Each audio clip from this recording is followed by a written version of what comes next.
ہاتھ کیا آیا تجھے شاہوں کو سجدہ کر کے، کیا ملا ہے حرم پاک کو رسوا کر کے؟ خانہ دل سے اٹھا دے بت افرنگی کو، خوئے درویزہ گری چھوڑ دے توبہ کر کے۔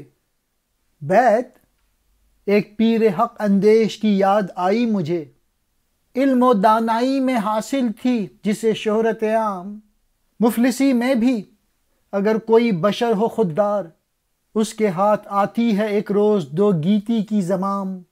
اے ملت کے لوگوں، تمہیں امیر لوگوں کو سجدہ کیا، تم ان کے آگے جھکے۔ اے بے خبر، تو اپنی اس حرکت سے حرم کو رسوا نہ کر، تو اپنی حاجتیں غیروں کے پاس نہ لے کے جا، اپنے دل کے طاق سے اس بت کو گرا دے۔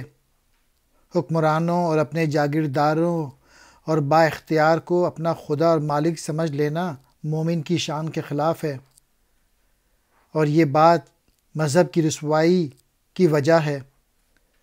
علامہ نے ملت کے لوگوں کو نصیحت کی کہ وہ صرف حاکم مطلق کے آگے سر بسجود ہوں اور باطل قوتوں کے آگے نہ جھکیں اور نہ انہیں اپنا آقا بنائیں۔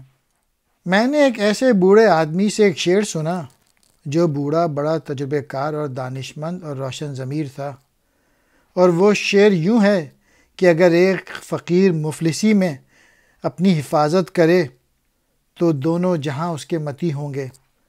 مفلس آدمی اگر خوددار اور غیرت سے کام لے اور کسی دوسرے کے انسان کے آگے ہاتھ نہ پھیلائے تو اس دنیا میں وہ ایک عالی مقام انسان ہوگا۔